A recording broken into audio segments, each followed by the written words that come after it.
SDPP, the Steve Dangle Podcast, with your hosts, Steve Dangle, Adam Wilde, and Jesse Blake. Let's go!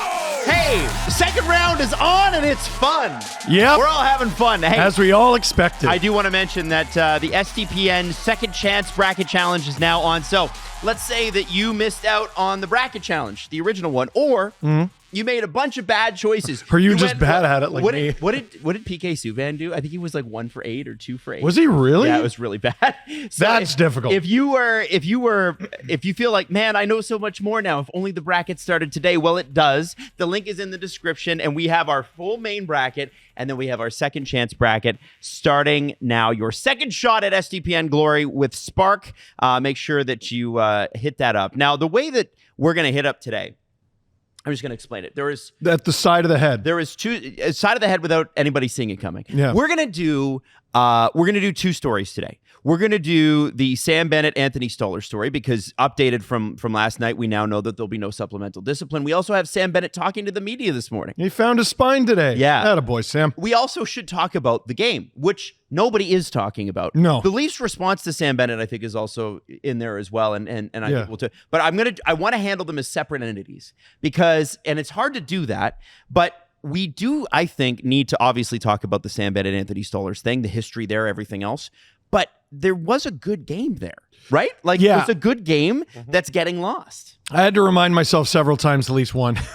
Yeah. And then you should enjoy that. Yes. Wonky end of the game. Some of that was Florida being really good. Some of that was mistakes by the Leafs. Some of that was a relatively cold goalie who I believe in and don't have any worries about him in game 2. They won. They won. You know what I mean? Not every dude.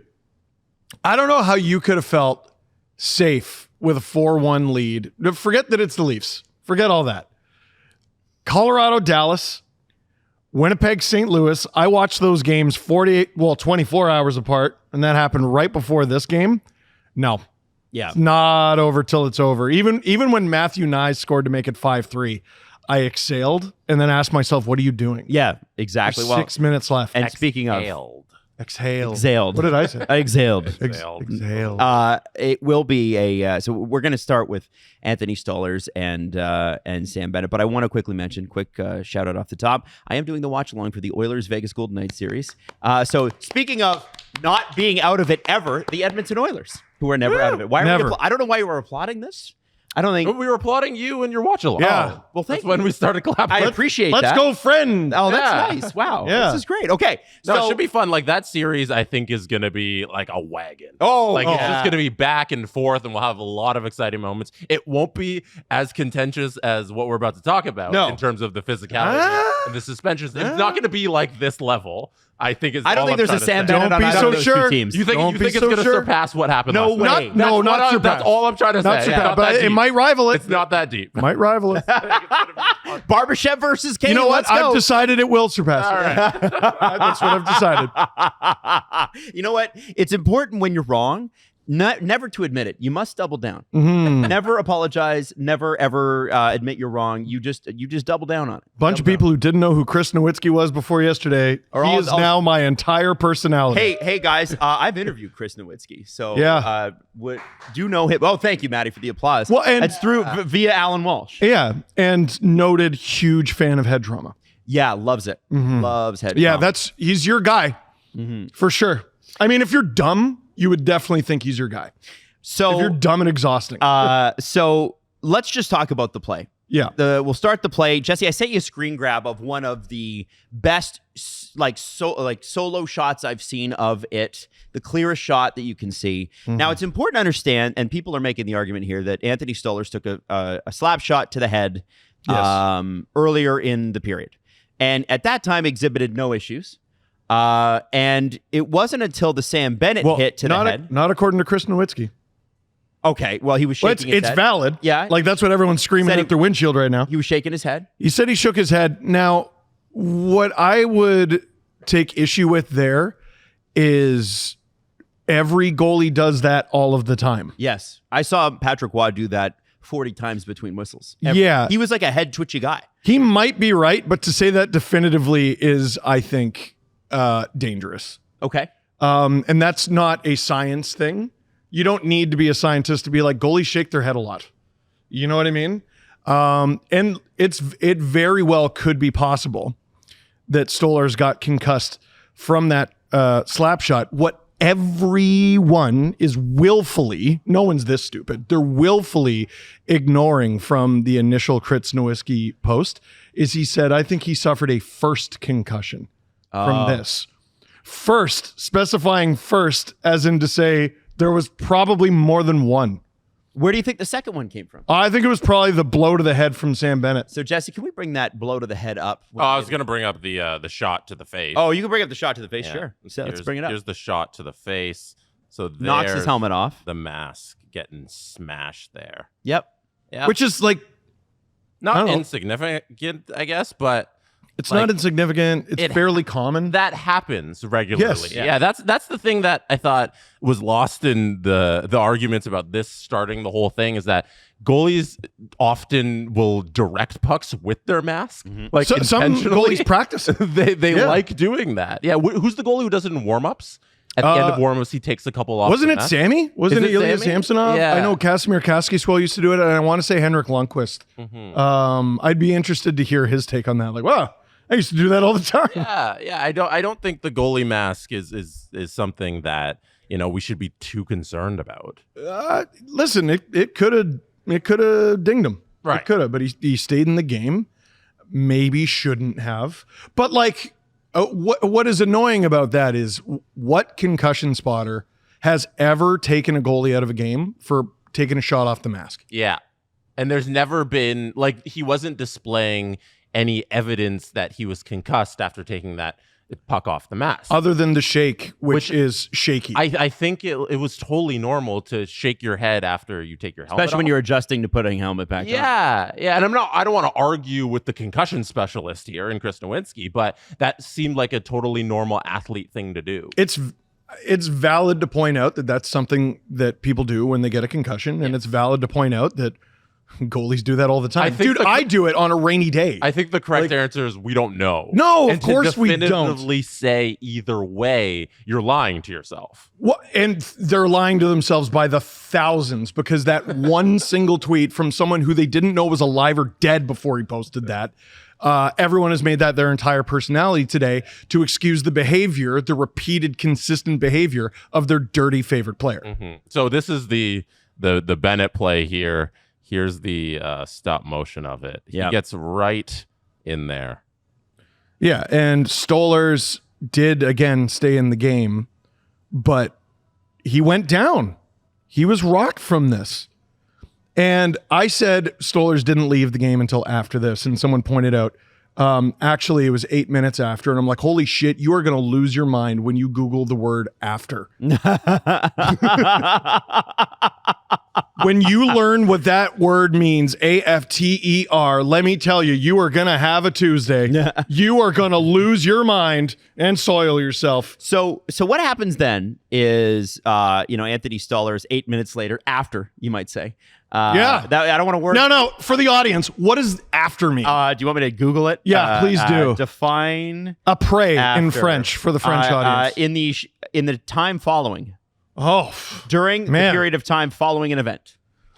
You got to be more specific. I don't know. Yeah. I don't know. Yeah, so we have, you can see it again up on the screen there, this hit. And listen, we now know that Sam Bennett, it hasn't been officially announced yet, but it's leaked out this morning because NHL Player Safety has sources in the media. And they won't announce no suspension. Yeah, so they'll the fact just, that there's just nothing means it's confirmed that there is nothing. Right. And normally we would have heard, around say 12:30, 1 o'clock. It's about 11:30 in the morning when we're recording this. That there would have been a hearing, right? And normally you hear nothing. But what they do is they leak it out to the insiders, so it softens the blow, so that later on, people have forgotten about it, and we've got 3 games tonight, and let's talk about that. So so that's not going to happen. The Leafs organization, according to Pierre LeBrun, is like, okay, fine, we're going to move on. And I think that's all you can do. That's the right approach. It's all you can do. You're not going to focus on taking out Sam Bennett. You're not going to focus on Oh man, oopsie! There goes Bobrovsky's face. We're not going to do any of that. We're just going to move on to game 2 and focus on getting our goalie who hadn't played in 18 days up to snuff and ready to go. He didn't even get a warm up. No, and should have gotten a warm up. I know what the rule is. It's stupid. And beyond all that, I think that Sam Bennett talking about it's a stupid rule. The Leafs had the lead, for God's sake. What are you doing? Anyway. So Chris was one of the guys that interviewed Sam Bennett today. And Chris Johnston. Yeah, CJ, cute journalist. And he said Bennett said, from my point of view, I'm just taking the puck to the net. He said he was sorry to hear the Leafs goalie had to go to hospital. He said they were friends. I'll just play it. Okay, you got it? Yeah. Jones was kind of bang play in front of the net last night. Just with that, I know you and Stolarz are good friends. Just have to help us to see kind of how everything unfolded from there and out. From your Softball. Yeah, for sure. Obviously, I heard that he went to the hospital last night, and Stolarz a good friend of mine. I reached out to him. He responded, and obviously never want to see an injury like that. But from my point of view, I'm just taking the puck to the net.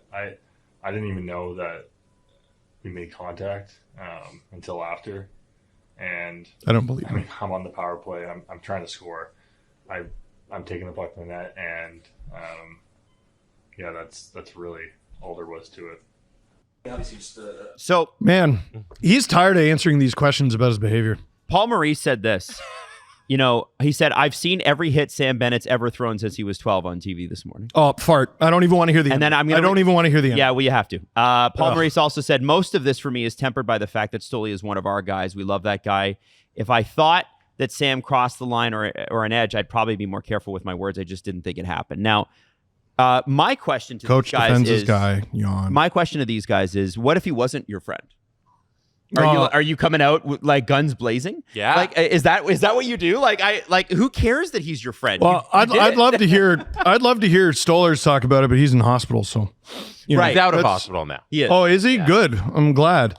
No, that stuff about Nick Cousins, Stolarz, and Cousins are buddies. Like he flipped the puck at them, but they're buddies. Like, I don't know. They were teammates. You don't know that they were buddies. Right. And Max Pacioretty. You like all your coworkers? Max Pacioretty spoke on that, in that when you are on the ice with your opponent, no matter who it is, that you want to kill that person. Yeah, of course. Yeah. And he said that before, what was it, game 5? I think it was in Toronto. And he said, like, that's just the case going to these playoff games. It doesn't matter if that's your friend or not. It's just, and he doesn't have to get up for any game because he knows just when he's on the ice, he wants to kill the opponent. He doesn't care who it is. And I think everybody who's on the ice looks at it that way. And Sam Bennett does. Like, he doesn't know in that moment that it's his friend. He's taking out the goalie. Yeah. Like, I'm supposed to believe Matthew Tkachuk's teammate that there's no ill intent, all that nonsense at the end of the game. I'm supposed to believe Marner? The stuff on Marner? Yeah, I'm supposed to believe prison rules Paul and his gaggle of goons. Like, I just don't believe them. And I don't care. This is where I want to transition, because whether or not anything was going to be done about this, Sam Bennett has a reputation, always has a reputation, deserves every bit of that reputation. Yes. And of course, when he does something like this, it's going to be under the microscope even more. They televise the games. That's why they like him, is that he has this reputation. Yeah. Because not everybody is willing to do that. No. Not everybody can sleep after that. I cannot believe, that's a great point, Adam. I cannot believe Daryl Sutter couldn't find a use for this player. I know. Isn't that Daryl nuts? Sutter. Daryl Sutter had him on the fourth line. Or healthy scratch. Yeah, it's crazy. Every time I see Sam Bennett play, I'm like, Daryl Sutter couldn't use him. They also had Matthew Tkachuk. Yes. Yes. Yeah. And both got better. Yeah. Immediately. Could it be because the leaving. coach sucked in Calgary? Dude. Random Bennett, thought. I mean, Tkachuk was always a great player. Like, the Bennett improvement was so sharp. You can see why Treliving never wanted Sutter, and he had it forced on him. Like, that was all Don Maloney. And anyway, we go to the real story. And I think this is a sideshow, and I think it's a shame. Yes. Because the Toronto Maple Leafs scored 30 seconds into this game. They had a 2-goal lead by midway through the first period. Mm-hmm. And they, for 40 of the 60 minutes, were the dominant team.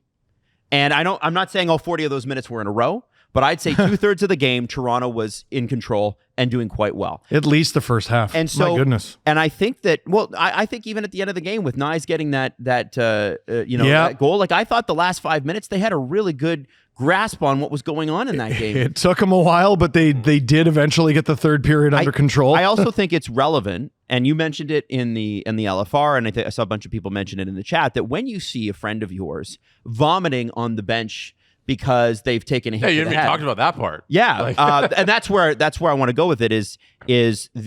That is a jarring experience, and I thought that they were thrown by that. Yeah, and I thought that Craig Berube's timeout with like 12 minutes to go, or whatever that timeout took place, was a really, really smart one, because he said, "You're fine." You kept seeing him say, "You're fine. You're fine. Calm down." Because when they were calm, they rolled into this game completely in control. They were in control of their emotions. They were not afraid. Yeah. Rolled right through them. And then as soon as the Stoley thing happens, they're a little bit thrown and the goals start going. Yeah, and Joseph Woll hasn't played hockey in 3 weeks. Yeah. And he just has to go in there in round 2 of the Stanley Cup playoffs against the Florida Panthers and expect it to be on his A game. Like, it's unreasonable. I'm fully confident in him heading into game 2. The guy's got a career .933 save percentage in the playoffs. I'm okay. We'll be okay. I'm perfectly confident in him, but like that's not a usual situation for a goalie to get thrown into. I wouldn't put any of the goals he allowed on him. Like, one is a shot in tight, rides up a defenseman's stick. There's 2 complete defensive breakdowns in front of him from like players you don't expect that from either, like the Lawton line. Yeah. Tanev and McCabe were up for one of those. Benoit and OEL were out to lunch on the 4-2 one. I have no idea what happened there. But I recalled the Tavares hit from the Montreal series because, you might not remember how you felt 4 years ago, but like I was streaming that and I can remember it really vividly. And that lasted 20 minutes. And like the whole getting him up off the ice, making sure he was okay, stretchering him off, the delay, talking about whether or not there's going to be a penalty, Nick Foligno and Corey Perry talking, they end up fighting. And that took so long. And there was an air of, they're just going to keep playing the game. Mm-hmm.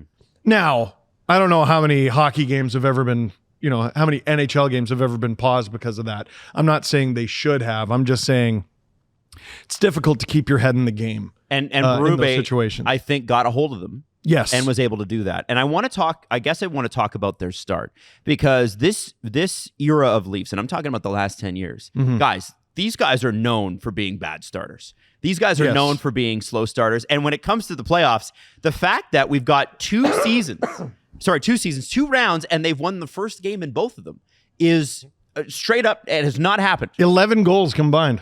Crazy. They did not, I didn't know this stat heading into this game. The Leafs didn't have 3 goals in a game against Florida in 2023. In the whole series. 5 games. I did not know that. Well, even this season, they've only scored 7 goals total against Florida in the regular season. Jeez. Like, and they scored, 5 last, or 4 on a goalie last night? Wow. 4 on a, no, all 5 are on a goalie. Because Nyes scored on Bob. Oh, yeah, they didn't get the empty net. Yeah. Which I wish they had. There was another almost empty netter where I'm like, oh my God, you guys are going to get bit. That's game 25. Matthews makes that shot. Yes. I don't, like... sometimes I worry about him in these moments, because he's had a couple of those where he's missing shots he shouldn't. He had 11 shot attempts last night. He was shooting it wide a whole bunch.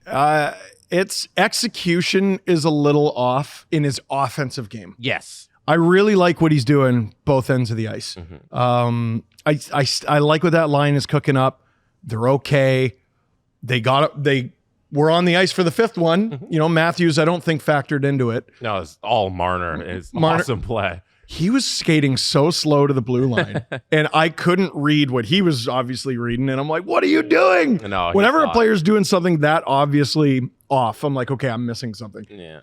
Nyes on a breakaway. I'm like, bless the both of you. Bless the both of you. You're incredible. I'm not as worried about Matthews, but Yeah, I'm not worried. I would like him to finish more. His finishing ability tends to slow down in the playoffs, and he's never on that crazy goal pace that he is during the regular seasons in these playoffs. And I guess because the game tightens up and everything, but you want to see your superstar players play like it occasionally. You know? Of course. I was interested. I expect more out of the captain and the highest paid player on the team, one of the highest paid players in the league, the 69 goal scorer. I'm sorry that the bar is on the roof of the CN Tower. And you know what, Jesse, to back that point up, the only guy to score of those the three core guys in the last series against Florida was William Nylander. And you know, the other guys didn't score. They had assists, but they didn't score. Now, Steve mentioned, and had forgotten this, the Leafs didn't score more than 2 goals in any of those games, which is freaking crazy. It's crazy they won any of them. Yeah, how they won is unbelievable. But I think, you know, William Nylander had a pretty damn good first round. You know, maybe game 5 you'd probably like to have back. It's one of the worst games I've seen. That was bad. Yeah. But for him to already be at 5 goals, he's, I believe, tied in playoff scoring now. This guy has always been a playoff scorer, always. And I look at you didn't hear what I said there, did you? You said tied for second in goals. What did I say after that? I don't know. Yeah, that's what Sorry, I thought. someone walked in and I wanted to wave. Sorry. I always can tell when you glaze. We're at the Sport Check in Maple Leaf Square, everybody. He's one of the guys that I look at and I go, okay, this has always been a playoff guy. Yes. Always been a playoff scorer. Matthews and Marner, I think their X factor this year is having a guy like Matthew Knies. I think that's going to open up room for them to score more. And, you know, Marner had a couple of assists, I believe, last night, at least the one on Knies. And I think, it might have been another one. Can I throw it out there that, Adam, like, how aren't you taking this opportunity?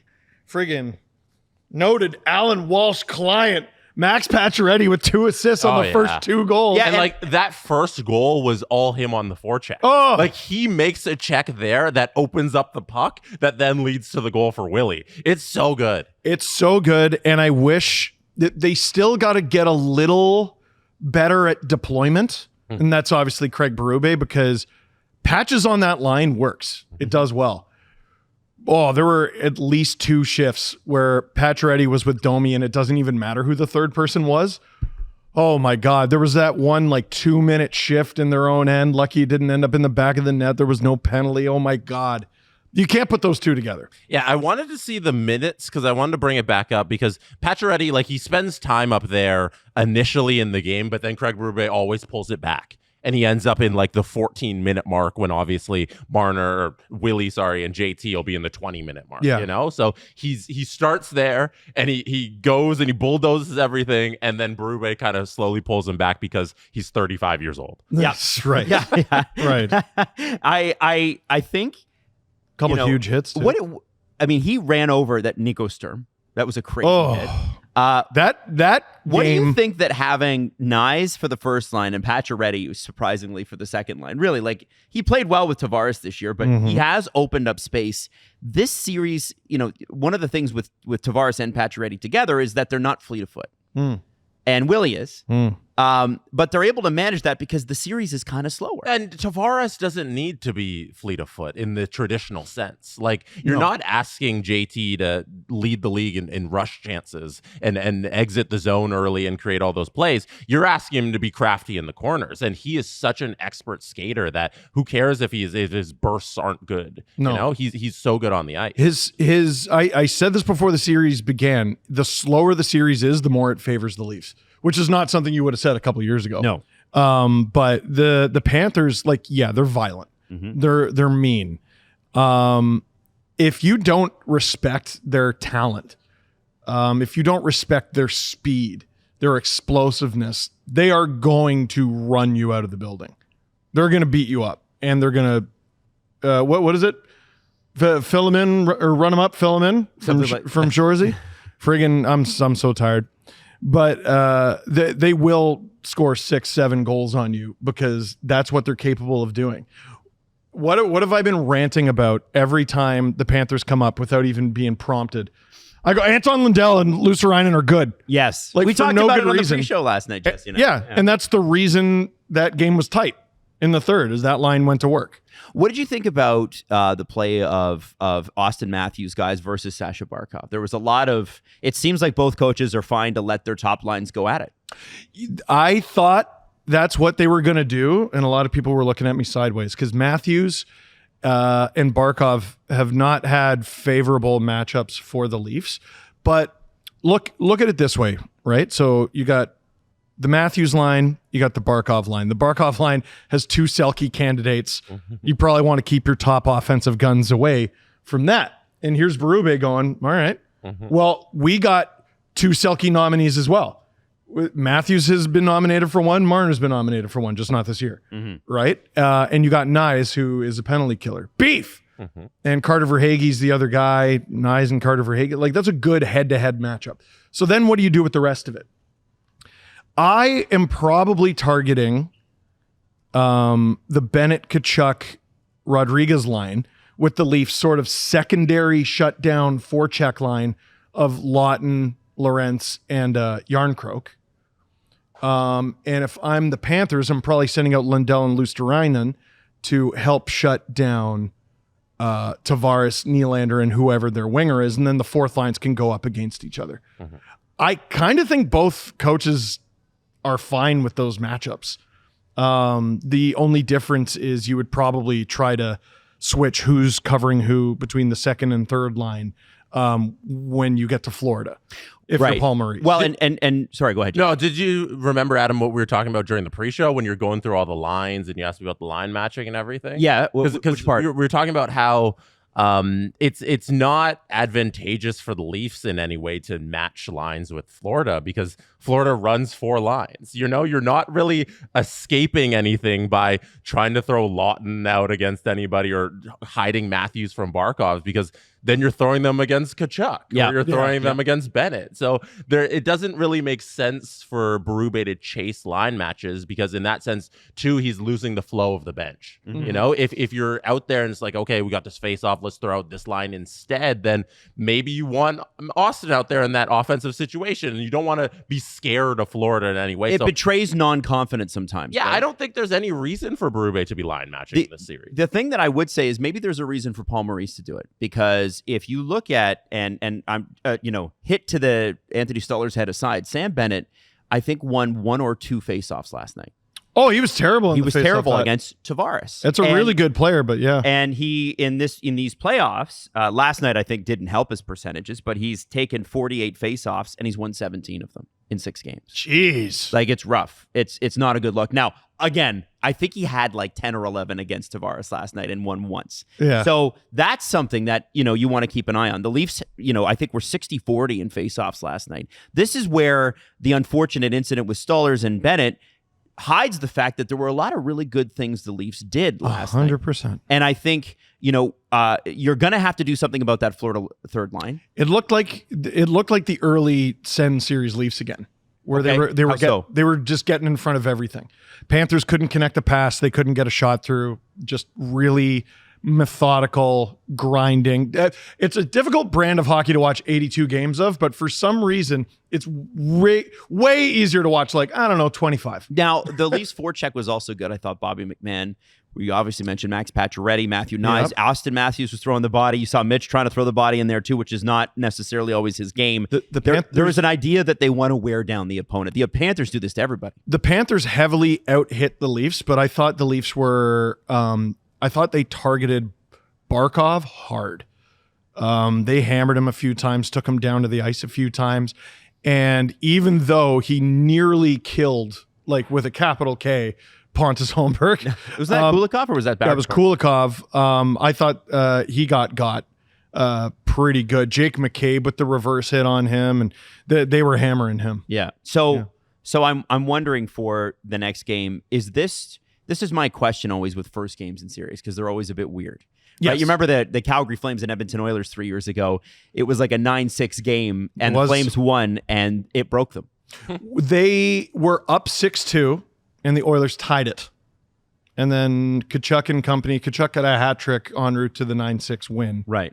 But that was the last game of those that was the last, if I'm not mistaken, last playoff game the Flames won. Yeah, it was. I don't think they've won since. Yeah. No, not just that run. Like, they have not won since. And so I'm wondering, guys, is last night's game for the Leafs repeatable? Is that something that, that's their brand? The Panthers played into their brand. This is something they can do again in game 2. That performance is repeatable. 5 goals against Sergei Bobrovsky is probably not. Okay. I will say. That's fair. You know what I mean? Like, they did the right things. They took his eyes away. You're going to have a really hard time consistently getting 5 past Bob. Like, every goalie has a bad game. Jesse, what do you think? Yeah, I don't know why the Leafs couldn't win every game of the series 2-1. They've displayed like they're really good in these tight games, and if what they did last night against the Panthers is any indication for how this series might go, like they have a legitimate shot to steal a bunch more games here and win the series. Like, they love these tight games and they're really good at it. Do you think that they're going to be able to keep their composure? I mean, obviously we saw that terrible Max Domi oh my God. call The at the beginning of the cross-checking game. penalty? Yeah, Yeah. the cross-checking penalty that wasn't. I mean, listen, we know it was Graham Skilleter and who's the other guy? Chris Rooney. That we know they're bad. It's like, Vancouver Canucks fans know if Kelly Sutherland's reffing a game, they won't win. Generally and statistically, speaking, they've never won. Generally speaking, and this is going to sound like you never played the game, Cope. Generally speaking, the more games you've seen a ref, like if you go to scouting the refs and they're at like 1,200, yeah, terrible game. Right. Inbound. So then I guess from Florida's perspective, referees change every game, right? So Sure. You're going to have new guys.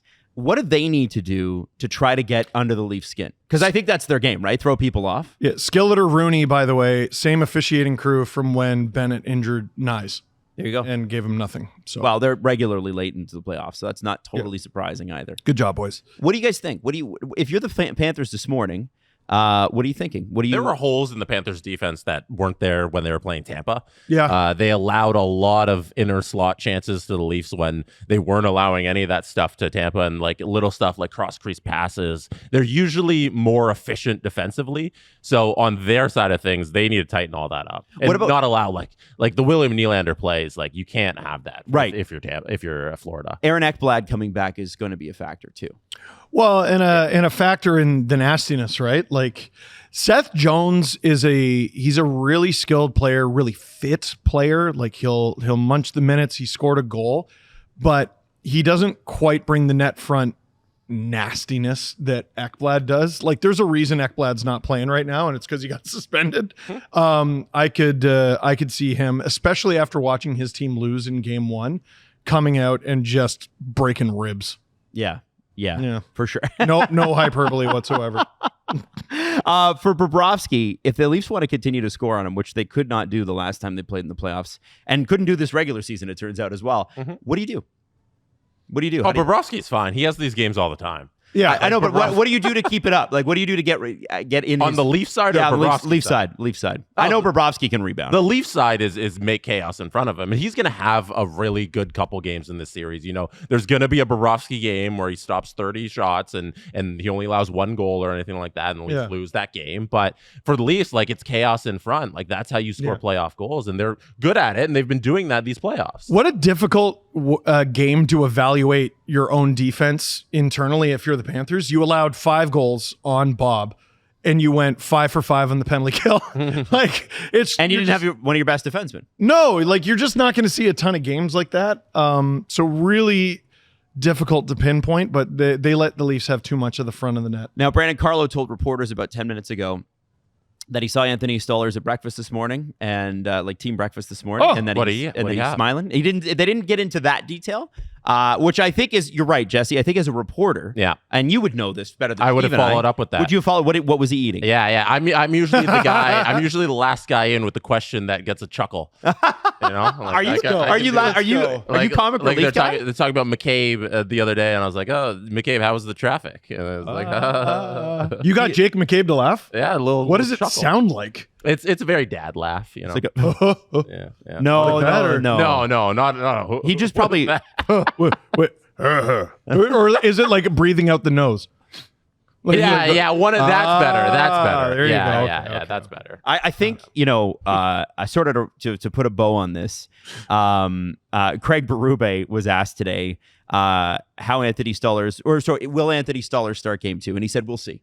And then they said, I'd be shocked. Do you have a concussion report on Anthony Stolarz? And he said, we'll see. So he's being very Craig Berube about it. He said specifically after the game, it's an elbow to the head. Of course he doesn't know.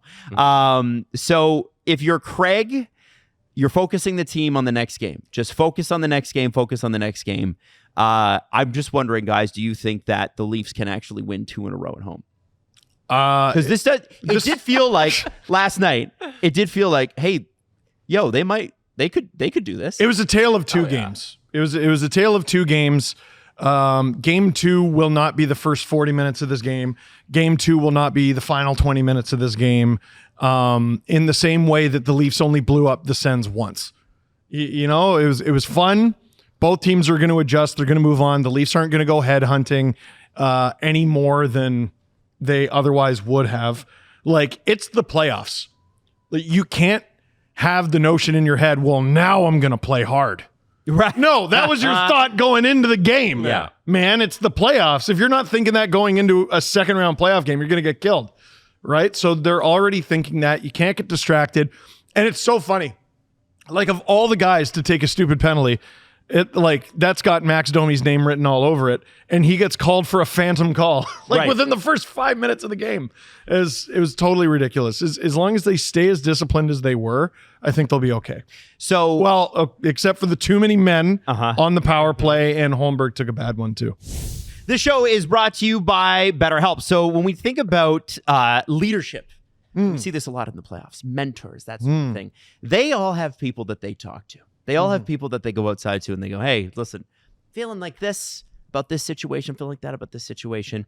And usually it's called therapy.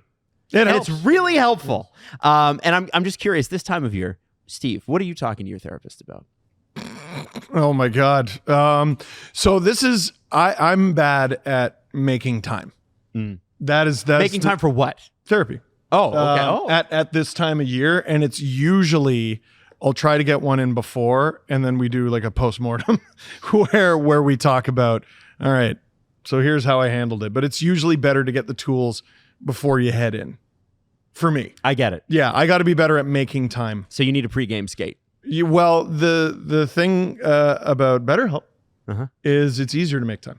Because it's all on your schedule. Jesse, what about you? If you're talking to somebody right now, this time of year, what is it for you? Yeah, probably not the Leafs. It's not the Leafs? The Leafs almost never come up in therapy. Yeah, no, really? Yeah. I feel like there's more serious things in your life, What could than that the hockey possibly team be? winning or not. I've been asking my therapist, like, who do you think would win, 100 people or a gorilla? Well, these are good. That was like 45 minutes. And listen, you can ask your therapist questions like that, some of life's existential moments, anytime you want, on your schedule with BetterHelp. And we want you to try it today. BetterHelp.com/SDP. Get 10% off your first month. That's BetterHelp, HELP.com/SDP. I think we would be, usually I like to be forward facing on the show as much as we can. Move forward, because there's a lot of stuff that happens that we can't get to. But I think it would be a total disservice to the entertainment this weekend if we don't talk about the 2 Game 7s. Yeah, Right? Are we done with the Leafs? Can we talk about the Department of Player Safety of it all? Because we can. I thought Steve covered it well in the LFR. But this isn't the LFR. I guess I just feel like with this, it's like, okay, so they didn't do it. Now we move on. What do you guys want to say about it? Because I was confused by the injury aspect of it all, because they said that they don't punish injuries, but that was a specific reason that Ekblad was suspended. And I can give you the rule on that, which is they do. Rule 18.2 in the CBA between the NHL and the NHLPA. It's 18.2B. Part of conduct, the following factors will be taken into account. A, type of conduct involved. B, injury to the opposing player involved in the incident. And as you mentioned, Jesse, in the Ekblad thing, player was injured. Yeah, so what was with all the reports, people saying they're not going to suspend because of the injury? Because they don't read the rules. There are people, you'll believe. You do have to know that when these things happen. There were legitimate, great reporters who did great work who did not know that. 5 days ago or whatever it was, we sat here and we played the Department of Player Safety video where they listed injury as a criteria for why Ekblad got 2 games. And we were like, what? And we're like, because we've been told for a long time that they don't do that. And they said it, but they actually do, because you know what? You look up the rule book, and it's there. So in this instance, Stolarz' injury is taken into account. Relevant. Yes. It's relevant. It is relevant. So Not relevant enough. there was I a guess not. which is stupid, and again, just spin the wheel of justice. Chris Pronger had like a 20 tweet I had no time to read thread. that shit. Now wait. I have no now time to read wait, that shit. Adam. From No. the king shithead himself. Sorry, if Chris were here, I would No, tell him no, that. no, The no. dirtiest player in NHL history No, is no. going to talk about why something shouldn't be called. Well, here's why it's Okay. relevant. Here's why it's relevant. And Chris, Here's why you're it's welcome relevant. to come on this show and talk to us. I'd love to He talk would. to Chris. I think he would. And he's actually very scary. I'm but sure he anyway, is. here, listen. It's like 20 tweets long. And all anyone did was, I think they read the first one. So this has been a... Sorry, man, I got a family to raise. I don't have time for 20 tweets. I'm not going to read the whole thing. You're passionate about not reading. Oh, I I'm just, not I gonna just read the find whole it thing. so hilarious that the guys that we go to for expert analysis on what is an injury, what's a suspension, are the guys who deserved the suspensions most. He gives some Are you good... freaking It's like kidding when, me? gives when you're good asking, analysis, it's though. like when you're asking Tim Peel about doing the right thing as a referee. 100%. So what Oh, yeah. I did Hey, was I Tim. went to the casino with the players. Yeah. And- Yeah. Anyway. Hey, remember that cool card game we played? Anyway, I guess, yeah, it was sort of a sideshow that I had to ref games, Yeah. but, it was only to get to know the players. So here, listen. This has been the confirmation bias Olympics. Everyone read the first tweet. I'll read the first one, and then I'll go to the actually relevant ones. Bring it, Chris. He goes, Adam's gonna walk off set. Stolarz Bennett.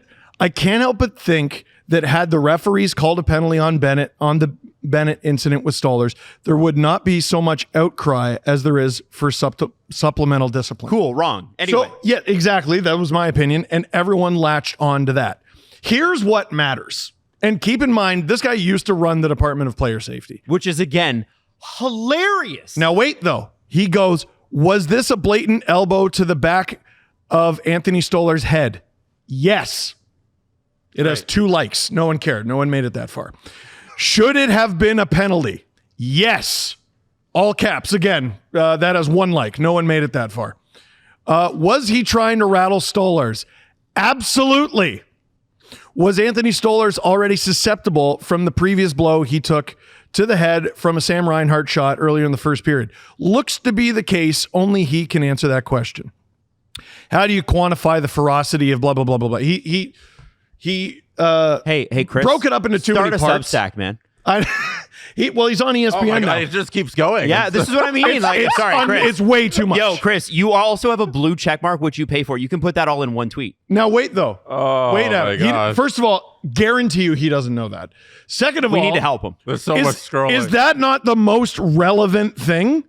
That Yes, it is. Did he wait? Oh He my also god, I says lost that- it because there's so many. He also said Bennett has a history. Was it a blatant elbow to the back of Stolar's head? Yes. Should it have been a penalty? Yes. Was it? No. Like, well, I'm there it sorry. is. What'd I miss? What'd I miss? That's the former head of the Department of Player Safety, and like you said, king shithead himself. Yeah. Takes and I one, think he no would own one. that. Yes. I'm not telling you anything that he doesn't know. Also, it wasn't an elbow, it was a forearm. Yeah. Like, we've seen yeah, the replay. same, Yeah, well, he same with said- Ekblad, right? This is forearming. I don't. Is it wrong to say I don't care? Oh yeah, no, it doesn't really. Here, matter. everyone line up. Like I got a fist sandwich and a forearm sandwich and an elbow sandwich, and we'll see which one tastes the best. Like I think at It was the a end of the headshot. day, Sam Bennett hit Anthony Stolarz deliberately in the head. yes, and that was from bleeding heart. Never played the game. Nerd. Let me. Chris Pronger. Oh yeah, that nobody. No. Let's read and deliberately misinterpret that Chris Nowitzki tweet one more time. I want Chris Pronger to come on now. Now you got me excited. You think he would? I 100%. think I would he love to have him on. I met him like Chris- several times. He was a very nice man. He's just scary looking. Of course. I don't imagine he's a mean person. Gordon Ramsay's a very nice man when you meet him in person. He's very, very nice. I've watched what is it? Kids Hell's Kitchen. Or, Yeah, and he's like really sweet to them. what are you? An idiot sandwich.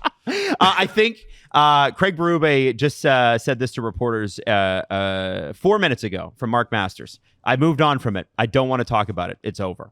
I think that's the right. That's the 100% the right attitude. If you're playing in that game, if you're a fan, cry about it forever. Yeah. Like I'm gonna be upset. Yeah. We're doing our job. Yes. Yeah, we're crying about it. Diaper up to the waistband. Oh yeah. That's what today No, is they all got about. it wrong. They got it wrong forever, and the Leafs ended up winning the game, thankfully. But if they lose that thing because Joseph Wall's in there cold, like it's an even bigger mess. Absolutely. But thankfully, it didn't play out that way. Defend your goalie too. Also, Stolarz, now he's out of the series or whatever. A couple games, you know? Well, Yeah. That's not insignificant either. I have full faith in Joseph Woll. That's why you have a second goalie like that, Yes. right? Because you realize that things do happen. Yeah. It is kind of funny, just as an aside, that so many teams have put so much into one goalie throughout NHL history, and all it takes is just that one little groin pull, and And you're done. and you're done. Right? Like look at what happened in Tampa when Vasilevsky was hemorrhaging goals in the first round of both series, like last year and this year. What were they gonna do? Put in Jonas Johansson? Nope. Unplayable, not an option.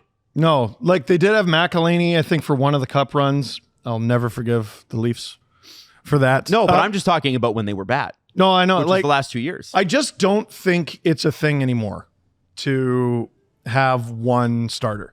Well, dude, look at the Jets. They almost lost that series, man. What are you going to do? Not start the best goalie, literally the best goalie in the world. Yeah. He's going to run away with the Vezina How many trophy. times has he pulled though? 3? 3. Yeah. For who? Eric Comrie. What are we doing? Like, what's that supposed to do? What do you get? Does he shoot left or right? Just have him play roper. Calvin Pickard is the starting goalie of a second-round team. We need to have more faith in our backups, don't we? To Yes. supply some stats to the conversation, of the top 12 goalies in games started this regular season, only 2 are left. Wow. Hellebuck and Ottinger. Wow. Everybody else is out of the playoffs or didn't make the playoffs. And both those teams, like, Ottinger goes down, it's DeSmith. And Hellebuck goes down, it's Eric Comrie. I don't think so. Like, Yeah. it's if you want to be safe, it's got to be a tandem. Yeah, you got to have 2 goalies now. And I think like it proves that if you have the 2 goalies playing during the regular season, that it's easier once you get to the playoffs, and he hasn't played that many games. Well, and You don't know, forget, he had an easier load over 82. the Leafs are playing one of those teams. Like, if Bobrovsky were to go down, it's Spencer Knight. Nope. He's the starter in Chicago now. It's Vitek Vanacek, who they traded for. Yeah. Thanks for nothing, Jonathan Betcher from the Sharks. Why'd you do that? Why'd you help them? Thanks for nothing. All right. upset So about that. I want to talk about these game 7s that we had. Specifically, we'll start with Dallas and Colorado. Colorado is in control of this game. Mikko Rantanen hat trick at the end of in the third period. He has 4 points in the period. For the second straight game. Second straight game. And I asked Jesse this on our pre-show yesterday. I'm going to ask you. Are you in the pay the stars camp? Or are you in the, you know what? We can only have so many stars that we pay that much. Well, And you're a Leaf fan. It completely depends on their performance. No one was saying, oh yeah, Mikko Rantanen, money well spent heading into the series. Or even heading into game 6. Like, the guy was disappointing. He was underperforming, and then he just completely exploded. The money is always well spent when they perform, right? It's never well spent when they don't perform. But when are they expected to perform? In big games in the playoffs? I was going to say every game, but definitely these games. 100 million percent. Moose has a crazy, as we know, playoffs points per game in the last 5-6 years. I don't know what it is now, but heading into these playoffs, he had a higher points per game, I believe, than McKinnon. Definitely McKinnon, and I think Makar as well. And he's shedded, there was some criticism like, hey, he isn't worth, he was supposedly at like 14 million. And the Avs were at 11.5 million or something like that. I don't believe that. I actually do believe that. Really? I think it's just that's where they were at in the negotiations, and they were going to narrow it down, and it probably would have landed around 12 million bucks. That's probably what it would have been. And I think that the Avs made a calculation that if we trade this guy, because we're going to have to pay Cale Makar like 15 million bucks a year, it might just be too much on 3 guys. Look at Toronto. We can't let that happen to us. Adam, you know what's going to be such a shame is when people share the exact timestamp on this episode of this conversation, and they send it to producer Drew. I think that's going to be a real shame. I feel bad, but Poor guy, he's been going through it. The Avs looked like geniuses because he went to Carolina. Nietzsche's came in and was great. Jack Drury was really good depth. And then, of course, Eric Tulsky's like, oh, you won't sign here? Well, I'm trading him back to the division. And he was pretty good and then not great through the first few games of that series. And I just look at this situation and go, if you were Joe Sakic, Chris McFarland right now, and I gave you Truth Serum, like Veritas Serum from Harry Potter, do you think they make that trade? Or do you think they eat the $750,000 it would have cost them per year and just sign the guy? I would just say, how big is the Eric Tulsky dartboard in your garage? Because think about that. Okay, we're not keeping Rantanen, but we're going to trade him as far away as possible. Eastern Conference, different division. It's never going to bite us. It's fine. Because no one ever retrades a guy. And no one ever retrades a guy. It's very rare. It's rare. I mean, the Canucks tried to do that with Lindholm to Boston last year. Yeah, and it got to the point where I was like, yeah.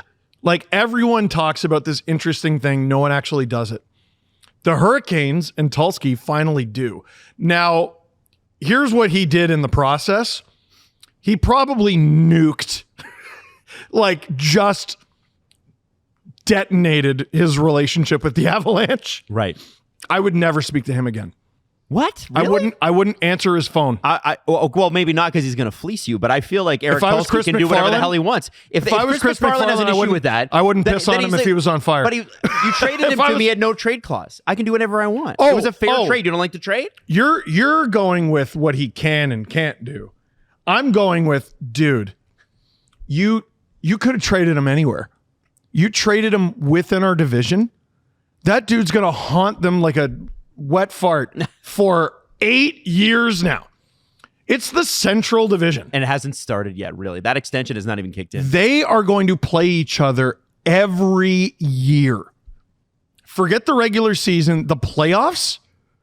This is how many times over the life of that contract plus this year do the Avalanche and Stars play each other? My money's on at least 5. I think 4 or 5, yeah. If they're both good. Yeah, no, I'd never answer the phone ever again. Jesse, I want to ask you this. I would send a confetti bomb to your friggin' office. What do you think Chris McFarland would do?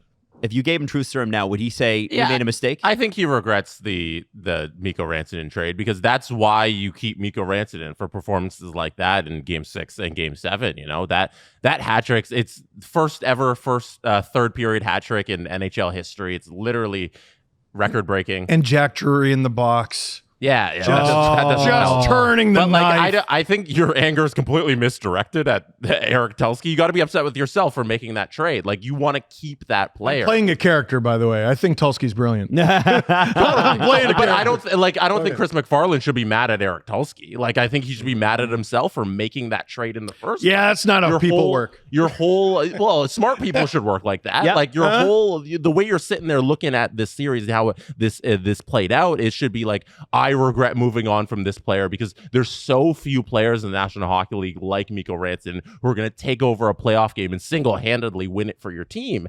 And you're better off having that guy as opposed to whatever assets you got. You'd rather have that over anything. And if it was a couple million, like, it's worth it. It's $750,000 a year. Yeah, and it's nothing. It's a game's worth of ticket revenue. Like, literally. This season, you're not paying that. No. So, like, this playoff run, you're missing out on Mikko Rantanen. Yeah. Whether next year you're paying the cost for the salary cap and things are different, you shouldn't be thinking about next year in these moments. You should be thinking about each playoff run that you're currently in. And this one, they are not as good because they don't have them. I have, I'm interested in this because obviously McKinnon and Rantanen played together a lot.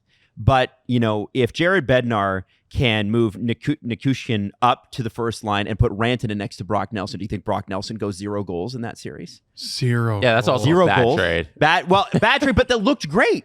Yeah. Right? You didn't win a series after giving up Callum Ritchie. That's going to haunt them forever, too. And the Islanders have the first overall pick this year, too. Oh, my boy. God. It's been a good run for the Islanders. It's done. Congrats to the New York Islanders. Your rebuild's over. If you're Jared Bednar, like, how do you lose a 2-0 lead with less than 13 minutes to go in the third period? I mean, like, you're not the Leafs. You can't crazy. sit on the puck. Like, you can't just tell your players, go to center ice and literally put your butt on top of the puck and kill 13 minutes. That's disrespectful of the Stars, who, man, I don't know if I can name 20 forwards in the league better than Wyatt Johnston. I can definitely not name 20 players better than him from his draft class. He went with 21st, I think. Insane. Hey, you know what's cool? The guy that drafted him is the Leafs head scout. Mm-hmm. Isn't that great? Yeah, big fan. Big fan. Now, I want to ask you guys this because McKinnon said something after the game that I think really stuck out to everybody, which was they didn't have one of their best forwards. They didn't have their best defenseman, and we still couldn't beat them. We're going to have to do something. I'm paraphrasing, but that's what he said. And do you think he meant we? Who do you think he meant, Steve? You. He meant me. He meant his teammates, and I think he meant less so than his teammates, the front office. That smelled like I've taken a pay cut for you. I could have made way more money. I've taken 2 pay cuts for you. I scored 7 goals in a 7-game series. It's insane. And you couldn't win a round. Forget trading for Sid. How about you trade me? I'm not saying he said that, but angry Nathan McKinnon is not very subtle about being angry Nathan McKinnon. He's angry. Here we go. He's You right. want to hear angry Nathan? Oh, let me hear it. And the shirt's Chickpea pasta. Let's go. Where it goes. I know, like from the outside, people are going to look at this and say, look, 2 of the best teams in the league went to break down to the wire in Game 7. But is it hard for you guys to feel like you can win the Stanley Cup and go out in the first round? Yeah, definitely. I mean, they were missing their best D and maybe their best forward, so we still couldn't beat them. So,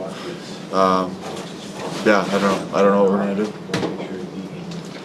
Thanks, no, appreciate it. I don't know what we're gonna do. Man, I've been in scrums like that, and I recognize the pause there. And the pause wasn't, does anyone else have any? The pause was, yep, that's the quote. Yeah. That's the quote we're all running with, I guess. There was no him in that we. Jesse, what's the closest you've gotten to that covering the Leafs this season? Like, has there been a press conference that was even remotely that angry? I mean, I maybe not. I don't know if anybody on the Leafs is as intense as Nathan McKinnon is, but what's the grumpiest answer you've gotten this year, do you think? The grumpiest answer? I don't think I've gotten really grumpy answers. I wasn't there for the Marner stuff after he declined the trade request for Rantanen to move himself for Rantanen. He exercised, I should say, his no trade clause because that happened on the road. And then Brad Treliving spoke, and then he got out in front of it. I believe it was on the Utah trip is when that all broke. And then they talked to Marner and all that stuff, and he said, I'm not talking about all that and everything. I think that would have been the Nathan McKinnon moment from this season for the Leafs, and unfortunately that happened on the road. So, okay. Yeah, I don't travel. So only Alter and Luke Fox probably got that. They're like the traveling circus. Might have just been Alter. And Masters, yeah. So, okay, I if you're Chris McFarland now, back to him, do you keep Jared Bednar? No. Nah. You say instantly no. Tell me why. Jesse, I think Steve, I'll let you think there's been enough failures in this team over the course of his tenure. I believe it's 8 years, and they have 2 appearances past the second round. Now, one of them is a cup. One of them is a cup in 2022, which is like 9. Pinnacle. You can't 9 years. 9 years. 9 years at the end of the conclusion of this season. So 9 years, and I feel like you expected more out of this roster, and I don't like the coaching performance in this game in particular. I think with that 2-goal lead, you got to find a way to keep it. Yeah. Like it's a reason. You have Kel McCarr and Devon Taves. It was history making. Yeah. Like it's not a common thing where teams give up 2-goal leads late in the third period in the playoffs. Is it not? Because it It's feels not very common. It happened back-to-back nights, and it wasn't even the Leafs. Hey, I've experienced that many times. I don't feel like it's that uncommon. I believe it happened 3 times in the last 20 years, and like 2 of them were past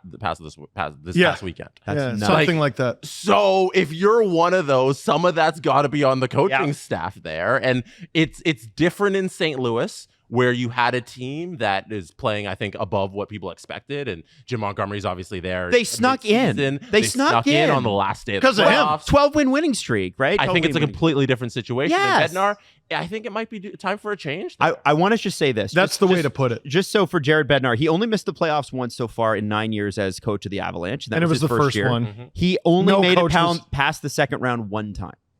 And what I love about the Colorado Avalanche, they did go through a full facelift this year, right? Yeah. A lot of new guys, a lot of changes. And really, I mean, that was to me the Western Conference Final right there, right? That was the two best teams in the West in the playoffs. Yeah, going head to head. It's a tough one. Doesn't matter though. As Leaf fans, we know this. It doesn't matter. You got to win.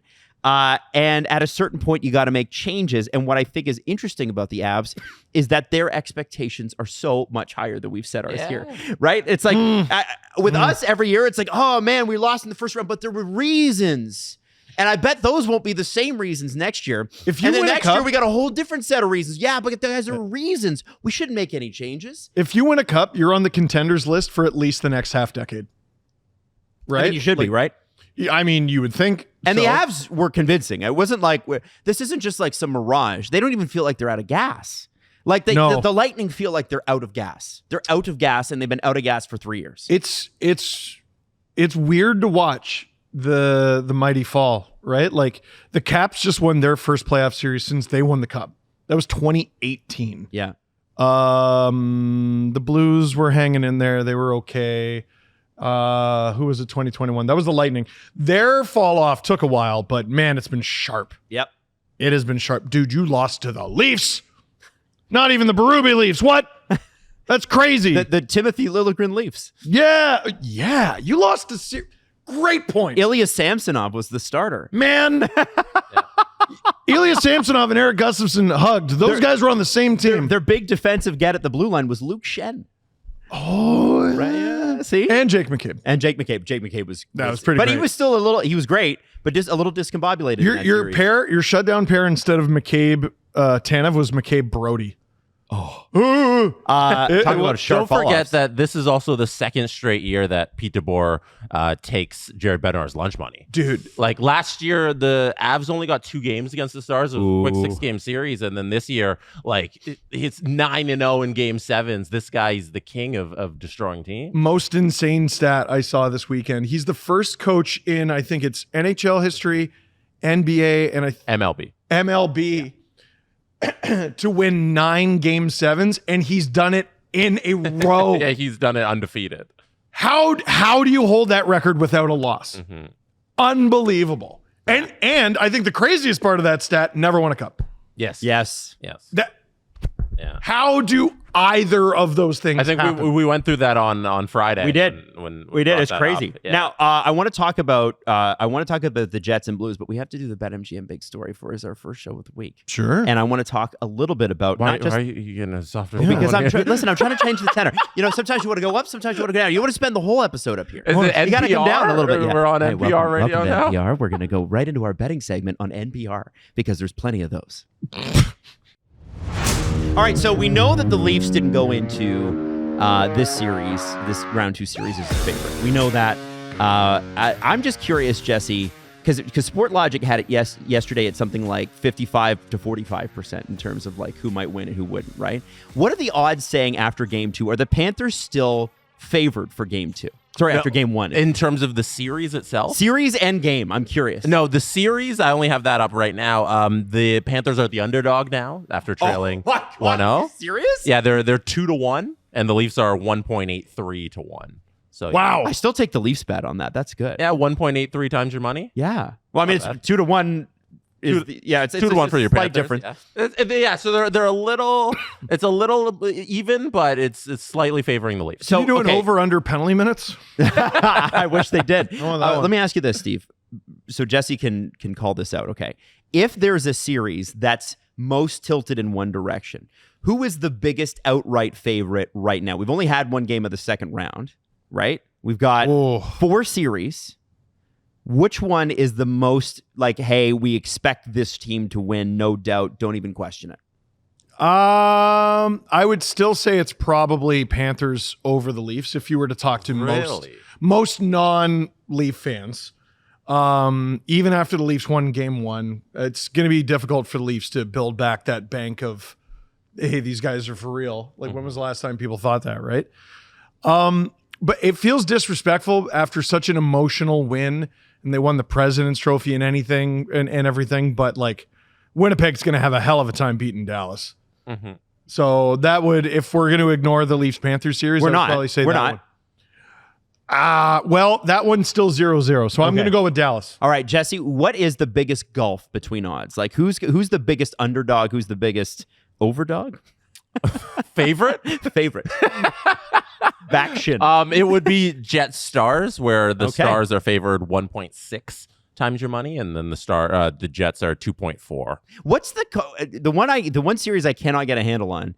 Because Washington played Montreal, and Montreal's just a young team playing with house money, right? And they won a game, but Montreal fans have been saying, "Oh no, we're more talented than them all series." You're not yet. You will be.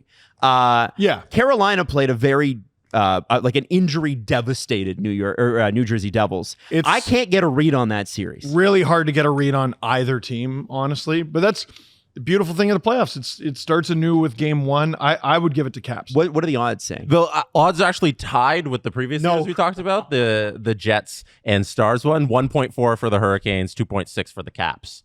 Wow. So yeah, pretty heavy favorites, the Hurricanes, to win this series.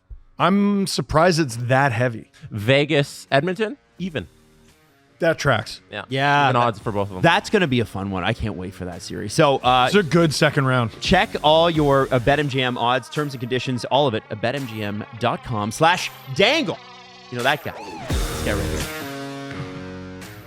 here. We also had the Jets Blues series, which was the most unbelievable Game 7 ever. And that tying goal from Cole Perfetti. I remember thinking, okay, there's 3.5 minutes to go or 4 minutes to go, whatever it was. I'm like, okay, just get a goal. Dude, get a goal, and they get it. Forget Perfetti. Nikolai Ehlers was seconds away from blowing the game, from being persona non grata, because I think he blew the zone, lost it, then he fans on that shot, and he passes it. Broken play. When he passed it, I was like, you idiot, there's 2 seconds left, and he scored. But it turned out to be the perfect pass from 2 perfect passes right to Cole Perfetti. 1.6 seconds to go. Unbelievable. I saw this TikTok. This poor kid. He's wearing a Binnington jersey. He's probably 7 or 8. Oh, and they are so the hands are coming up, and then it's taken away from him. And I was like, oh man, I feel you, man. I've been life there. Lesson, kid. Wait for the horn. 100%. 100%. Absolute heartbreaker. It goes to double overtime, and Adam Lowry gets the win. And this series had it all. It had brothers fighting brothers. That was awesome. Seeing the parents, the Shen parents in the crowd was amazing. Yep. It had a really amazing start with the Jets, and then the Blues storming back. And are the Jets for real? And the question, obviously, as we saw, as Connor Hellebuyck was pulled 3 times, is can these guys get this done, specifically him, in the playoffs? This is a goalie that's going to win the MVP, I think. Mm-hmm. He's definitely going to win the Vezina. And imagine we're sitting here today and going, yeah, the Blues won. If that wasn't Game 7, he might have got pulled. Honestly, they weren't great goals. He allowed 3 goals, and I think all of them fit into the category of you like a save or just straight up bad.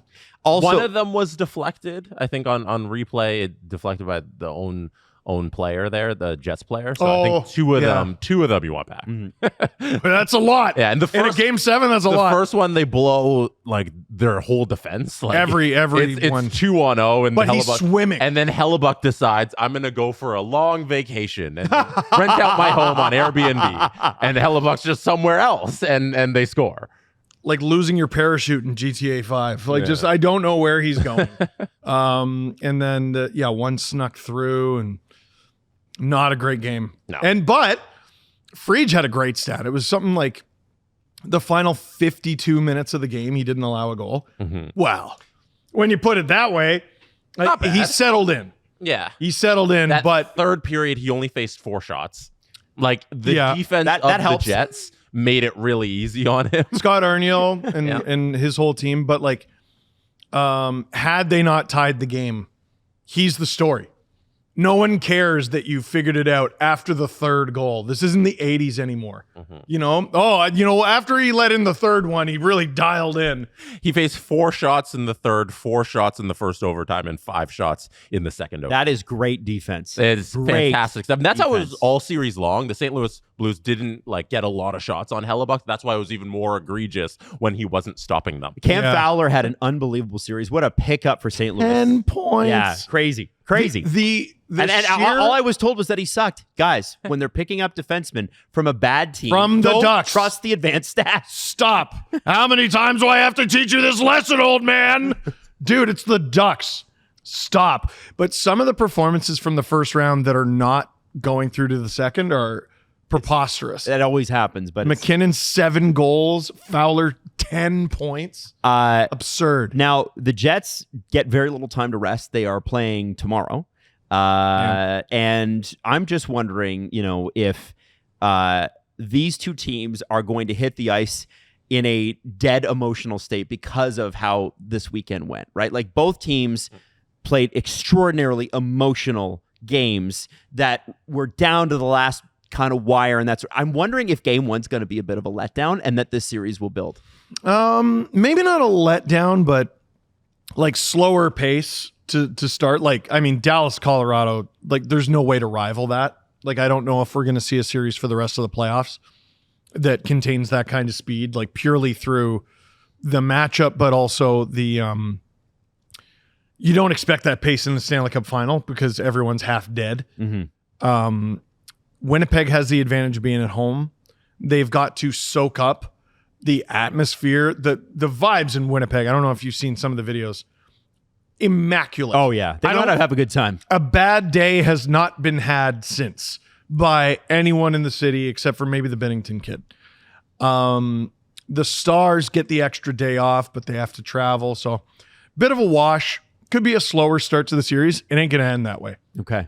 All right. Now we've got Oilers in Vegas, which is I'm doing the watch along for. I know we've done our previews on this, but I just wanted to ask you guys, now that we've had a weekend to think about it, if there's one thing from this series that you're looking out for that excites you, that's gonna what's your ticket entry? What are you paying for in this series? What do you want to watch? I mean, do we overthink it? Or Connor and Leon, man. I want to see if they can do it again. I want to see if the Oilers, who didn't even get the most out of those two, who weren't up to their usual standard, I want to see if they can find another gear. Because they look dead in the water after 2 games against LA. If their Stars find the gear that they usually find, if the depth stays hot, if they get solid goaltending, and if Ekholm comes back, there's another trip to the final. All right, Jesse. I know it's Vegas. They're all good teams. Is that how you feel, Jesse? Do you think? You asked about what we're looking forward to. My thing is the goalie in Edmonton who's going to start. Yes, yes. There's rumors now that it's going to be Stuart Skinner for game 1 because at practice Skinner was in the starter's net, and I don't know if that just means that one practice he was in the net and what that means, but. He didn't even play the most games. I think it should be Pickard. Yes.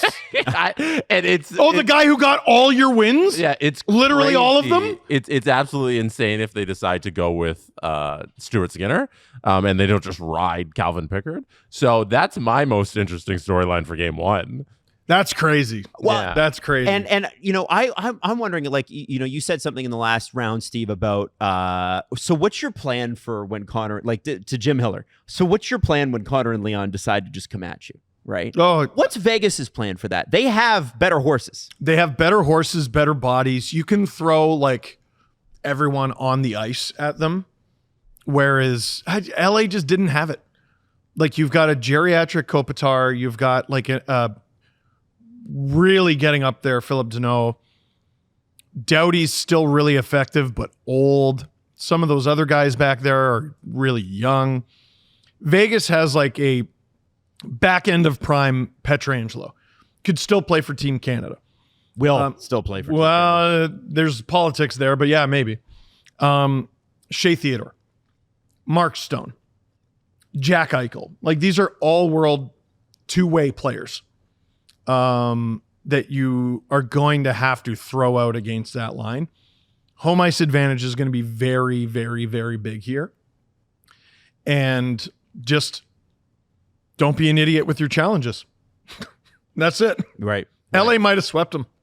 And now they might go to the Cup final. Okay. All right. It's crazy. Canes, Washington. That starts tonight. Is the early game. Oilers, Vegas the next night. And let's move to some kind of like news and notes around the league.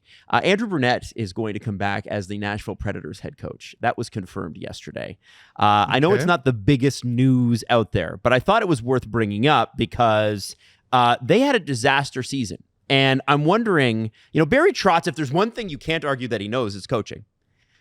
I would argue that he doesn't know anything else. Like his GMing has Team been management. bad. Yeah. But if I'm going to trust him on anything, it's this.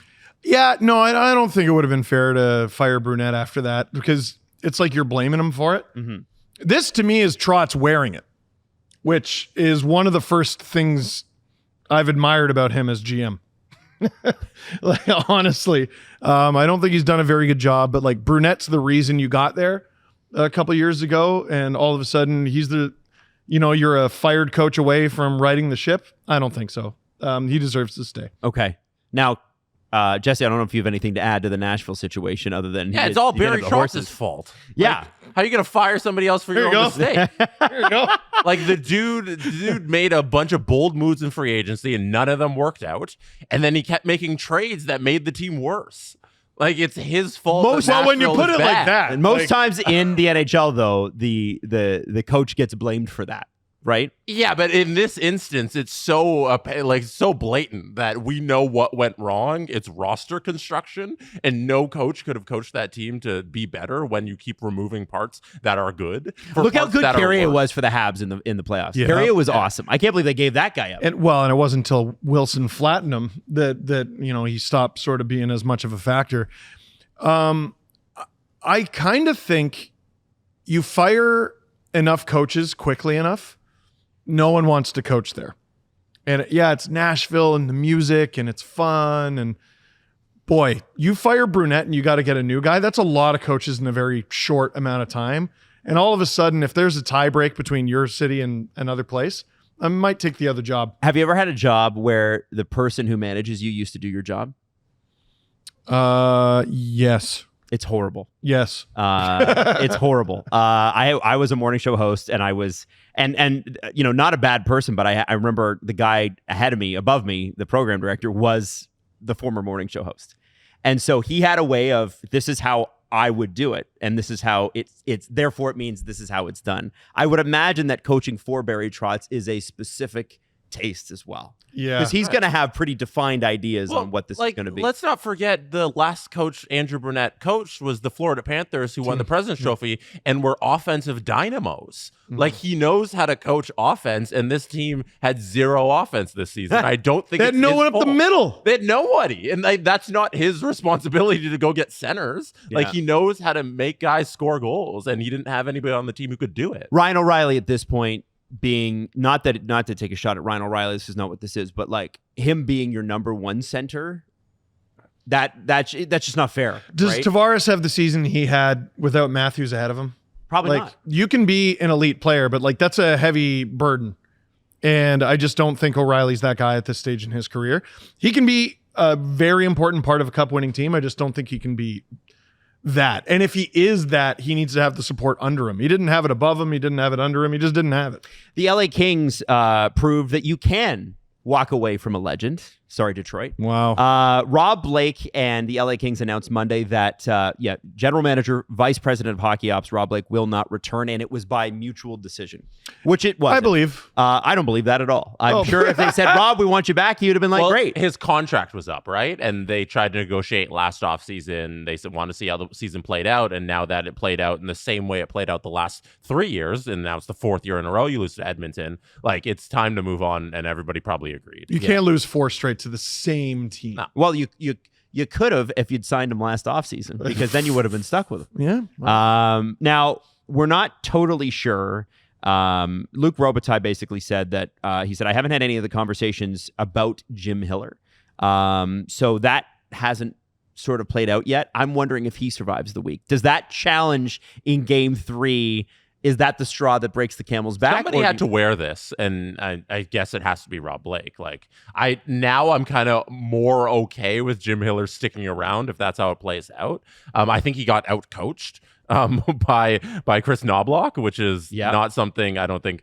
I guess Chris Knobloch's had a good little coaching career last season, and his run to the Stanley Cup final and everything. But you shouldn't be getting out coached that badly. But I think now that Blake's out, you can probably reason keeping Hiller for a little bit longer. The knives are out this time of year. If you pay attention outside of the games, and I haven't really seen them out for Hiller. I think whoever made that decision. Ultimately it's his, but whoever made that decision, they know who made it. I'm sure they feel terrible, but the worst teams or the teams that go nowhere the fastest are the teams that react emotionally to losses. And I do think the Kings need to make moves. Again, they've lost to the same same team 4 years in a row. But firing your coach after that series, what were you, another coach away from finally beating Edmonton? I don't think they were. Right. There's some arguments about, I brought this up last episode, but the way Jim Hiller coaches defense and kind of the offense is when they get leads, they sit back. They're not great at pushing and keeping the game going and continuing momentum. They love playing prevent defense, and it hasn't played well against these Edmonton squads that'll break through. The Oilers are like fresh meat. So to me, that falls on the coach. Yep. If you recognize this team can beat the style of hockey you're playing, you need to adjust. And he's never done that because it's all about consistency. Once you get a system, you're going to play that all season long. And then when you get to the playoffs, you're not about to switch that. But you should realize that it hasn't been successful and you should probably have a new way to play. So that might fall a lot on Hiller. And that's why I advocated last episode for him being fired. Yeah. They clearly looked at it as Rob Blake's fault. Well, I don't know what do the Kings do from here? Because, you mentioned, Steve, Drew Doughty's coming off a pretty serious injury. He played great in the Four Nations. He had a week to prepare. And then I thought he had a good season and wasn't bad in the playoffs. Anze Kopitar is 40? Got to be close to be 40 soon. He's drafted 2005.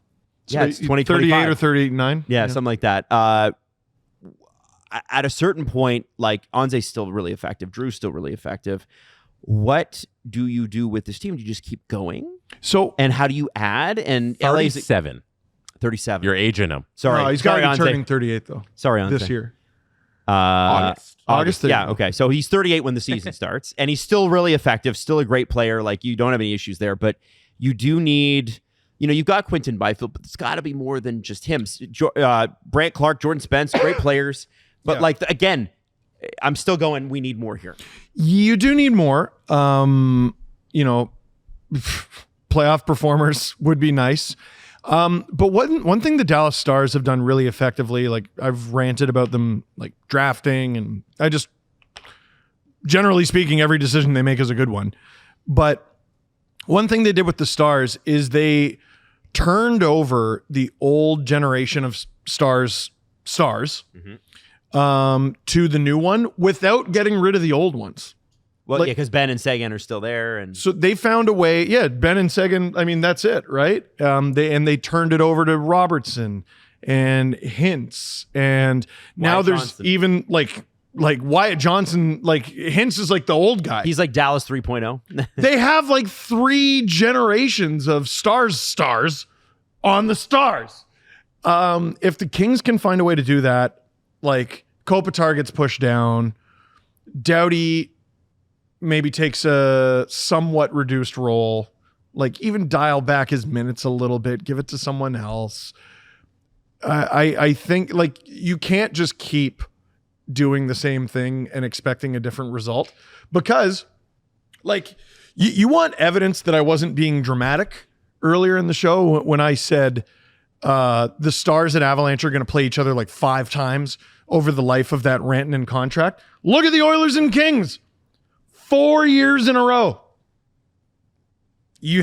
Something has to change. You can't just ice the same roster, take a big swing. You're telling me no one wants to go to LA? Something has to change. What are you talking about? No, it doesn't. Oh, yeah, you're exactly right. the same. Sorry. Something has to change if you have any aspirations of not being Leafs West. Right? I think that started with firing Rob Blake. Yes, Yeah. I think so too. I want to talk a little bit about the draft lottery last night. Jesse and I live streamed during this. And last year, the draft lottery sucked because nobody moved. the exact order at which it started is how it ended. Uh-huh. This time we got a big jump. But what was weird about the way they did the broadcast is they actually showed you the lottery balls, which looked like a gigantic bong, actually, is how they, it was like a weird contraption. And we didn't fully, if you're not into that sort of like lottery system, you don't really know how it works. And they did their best to explain it. But they also had, it's like Bill Daly, who is, rose out of the grave and said, okay, I'm ready to do my TV hit now. And the Islanders getting the first overall pick was a big pop. But they also then spent 10 minutes after it trying to catch up. They clearly ran overtime. And Jesse and I were talking, and I'm like, it's getting close to 7:30 here, and this is supposed to be wrapped up. And so they come back from commercial break and go, oh, here's the rest of them. It wasn't the best. First of all, I'm now imagining, and we now go to Bill Daly. Bill? Where's Bill? I'm here. He really is the crypt keeper, that guy. It's terrifying. He's just not the most, and I don't mean to insult him, like, he's just not great on TV. I'm sure he would tell you that. He's not a TV person. No, always great to hear from Bill Daly.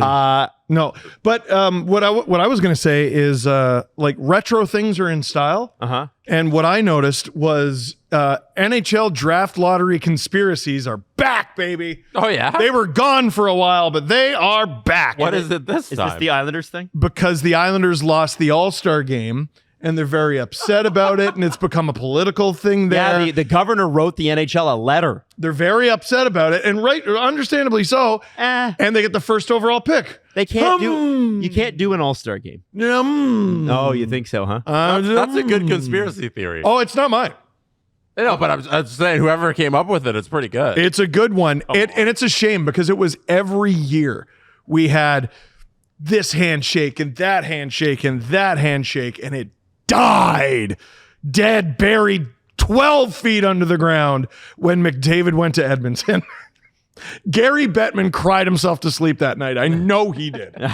Bitter, like clutching his chest. That was the worst day of his life. I know that for sure. The Islanders have not had a first overall pick since 2009 when they selected John Tavares. They also selected Rick DiPietro first overall in 2000, defenseman Denny Potvin in 73, and forward Billy Harris in 72. I wrote a little bit about DiPietro in Hockey Rants and Raves, and what was crazy about taking him first overall, they had Luongo, who they picked fourth. Right. He wasn't some guy who they didn't know how good he was. They used a top 5 pick on him, and he had already played for him. Or for them. He was a known commodity. And they're like, nah, we're going to pick this guy and ditch Luongo for a bag of pucks. Mike Milbury wasn't very good at his job. No, he wasn't great. No. Wasn't great. And I'm looking at, there was a really cool sort of interview because the guy that, and Lou Lamoriello's got to just hate life right now because he gets fired and they get the first overall pick. The guy he's going to run for governor. The guy that they had, on the Zoom call because they had like Dubas and Mike Greer and a few other guys, was Ken Morrow, who was actually a member of the 1980 gold medal winning Miracle on Ice team. Oh, cool. And he's also a 4-time Stanley Cup champion, I think, with the Islanders. So probably. So I think that's pretty neat, right? Like that's a cool thing to happen. One thing that did sort of play into this is that the Sharks and Blackhawks avoided the 5-year issue. I think you can only get the first overall pick twice or 3 times within 5 years. The Sharks did get pick number 2, and Mike Greer said if they had gotten the first overall pick this year, they'd be willing to trade it. And they asked him again last night, hey, you got the second overall pick. Are you willing to trade it? And he said, if it makes the organization better, we are absolutely willing to. They might get their guy at number 2. They might get something else. Mm-hmm. If you're this is not really considered the top 3 in this draft are unbelievable. You're talking about that's top 4 or 5, yeah. So that you're getting a solid player. Next year's draft is going to be crazy. Gavin McKenna, all you here watching. There's an audience here. Hi, everybody. You've got to watch Big Dubs on our channel. Gavin McKenna is cracked. This kid is unbelievable, and he's going to go first overall. If he could be selected second, third, and fourth overall as well, he would. This year's draft is very strong at the top. I don't think there's a lot between the guys in the top 5. Like you could pick third, fourth, fifth, and maybe get like Michael Misa, who I think had 60 goals in his draft year. Like, that's unbelievable. Gavin McKenna, he shouldn't be playing junior hockey next year. Mm-hmm. He's beyond it. He shouldn't be playing junior hockey this year. I think he could have stepped into the NHL as a 17-year-old and competed for the Calder Trophy. This guy's unbelievable. And next year, I think the tanking around the league is going to shock you. There are going to be sub 50-point teams to try to get this kid. He's really, really good. But as we saw, the Islanders can move up from whatever 14th or 10th to 1st or whatever the heck. Utah too? Yeah, Utah had a big move. So we're going to go through that. But I'm just wondering, we haven't seen a second round or second overall pick move in a long time. We almost never see a first overall pick move. What do you think a trade like that would look like? Like, what do you like, and who's making a trade like that? That was the first thing I was trying to think of. Because if you're the Sharks, like, I don't know, we got a pretty good glimpse of it when we were there. The future is teal. Like, it's there. Like, you got Celebrini. Like, whoever they pick second is not going to supplant Celebrini as your top guy. You have Eklund, you have Smith, you have this gaggle of guys down with the Barracuda. You also have like still a pretty young crew with the Sharks. You have Askarov in net. I don't know. I think you kind of need players who can play in the NHL now, right? Can Schaefer do that? Like, I'm looking at their defense and going, do they need a stud on defense? There has to be people above 30 not named Tyler Toffoli. Right. And I don't know if they have anymore other than Vlasic. Like, you need NHL players. So do the Blackhawks. Do they look at trading this? If you were them, with all the players they have in their system, it's one of the best systems. They really do too. I wonder if you could look at something like could the Blackhawks trade some of their future for better quality? Like, they have a lot of darts, the Blackhawks, but like not all those guys are going to make it. Mm-hmm. Same with the Sharks, really. Both those teams have a lot of darts. Not all of them are going to make it. It's sort of like, you know, remember the Leafs rebuild days and we're all like, oh, Soshnikov's going to be a 30-goal scorer. Like, it doesn't work out that way all the time. And like, a guy's major junior numbers or college numbers don't always add up to NHL success. But I wonder if they're able to see, they have the pick. Yeah. So they'd be trading it to get more quantity, which I don't think helps them at all. The Blackhawks, like, they got some contracts they don't need. I think they should use it. The Blackhawks should use it, and they also have some more vets. Whereas I think the Sharks should consider trading it. So you've got the Islanders at 1, Sharks at 2, Blackhawks at 3, Utah at 4, Nashville at 5, Philly at 6, Bruins at 7. They did the tank right, the Bruins. Kraken at 8, Sabres at 9, Ducks at 10, Penguins. I'm coming back to them. Bruins at 11. 7 is a really good outcome for the city, by the way. New York Rangers at 12, Red Wings at 13, Columbus Blue Jackets 14, Canucks 15, and the Montreal Canadiens, who acquired the Calgary Flames pick, I believe that was the Monahan trade. I think you're right. Is at number 16. So the Canadiens have got to be pretty excited about that. I want to talk a little bit about the Pittsburgh Penguins. They went on a bit of a run towards the end of the season. And if you look at what Josh Yohe wrote in The Athletic, it's quite literally, this is the worst case scenario. Because they were good after the trade deadline, it means that they're drafting outside of the top 10. So they were on a wing and a prayer, hoping that they might move up like Utah and the Islanders did. But they didn't give themselves a great opportunity to do so. And I'm just curious. Is there something going on with their pick too, where they could given it away in something, or is it just their pick? I know last year there was. Last year it was a top 10 protected, and I remember when Dubas was on, I think they came up 14th or something like that, and he just immediately logged off. Because obviously they didn't have a first round pick last year, right? Yeah. Or at least not that high. I'm for the Penguins. 11th is still a really good pick. You can get great players at 11. If you're Dubas, do you not trade this though? If you're what? Well, I'm curious about so Dubas has signaled a couple of things in his tenure, and they're diametrically opposed. A couple of years ago, it was about Crosby, Malkin, Letang, and one more run, right? Now it seems to be, well, we probably do need to do some sort of retool rebuild. And okay, you go draft this kid at 11. Maybe he steps into the NHL, but likely At 11, unlikely. Likely not. And you don't see him for a year or two. Okay. Even if you're retooling, does it not make sense to trade a pick like that? And Kyle loves to do what at a draft? Trade down. That's right. Loves so he could it. still get a first round pick in the 20s. Yeah. Maybe he gets a first, a second, and a third. But he's able to get a quality player. Maybe you're able to trade down. You got a couple seconds or a late first and a second, and you trade those things for players who can help you now. Dubas with I don't the know Penguins, what they want to do. Dubas with the Penguins has made a lot of moves that are good in a vacuum, but the context of what the Penguins are matters. You have Crosby, who's still a 90-point player. It's psychotic. You have Malkin, who's still really good. You have Letang, who's an effective player. Carlson's good, I mean, at one end of the ice at very least. Brian Rust put together some incredible performances. Ricard Raquel was one of the most underrated players in the league. What are you? Mm-hmm. Every year I have to remind you, hey, the worst teams in the league are the ones where we can't tell what they're trying to do. Are the Penguins rebuilding? Are they trying to win? You want to do everything at once. And if you think you're a genius, you think you can do it. And 9 times out of 10, you're wrong. Yeah, you can't do them all. In order to know what the Penguins should do with the 11th overall pick, we have to know what the Penguins want to be. You know, if they want to contend next year, if they want to battle for a playoff spot, of course, yeah, you send out the first round pick because then you get some assets that can make you good next year. But if they're rebuilding, then you keep the pick. Maybe you even try and trade up. But we need a definition from Kyle on what the Penguins are. You could be half pregnant for another 2-3 years. Yeah. Right. Yeah. He doesn't seem to want to telegraph that. He doesn't seem to want to tell anybody that.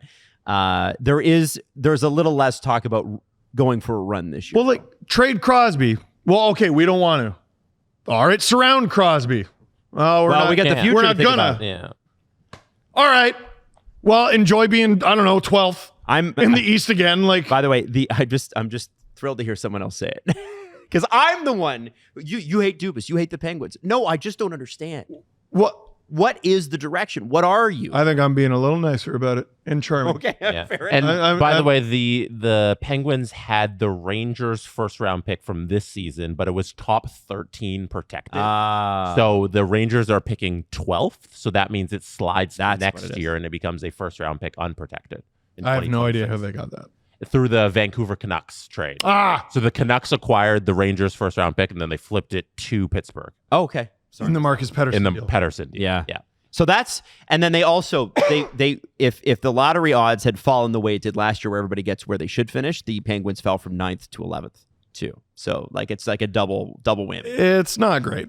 Mm-hmm. I'm very happy for Utah. Like, it's really cool that they were able to jump 10 spots. They won the second lottery or the first one. I forget how that worked. There's a team who, like, they're not bad. No. They're like, especially bringing in this player, to an already young team. Like, it's going to be awesome. They're in the playoff race if Sergachev and Durzi aren't out for 6 months apiece. Like, I think there's like I do think that they're a better team than what we saw this year. And they fought, but like, I don't know if they're better than St. Louis, who was the 8th that's seed, fair. Right? That's fair. I'm definitely taking them ahead of it, but they're definitely competitive, and I think they'll be competitive next year. What do you guys think about the rumors of Ken Holland as choice for the Islanders general manager? I have actually been hearing these rumors for months, so I wasn't surprised. Okay.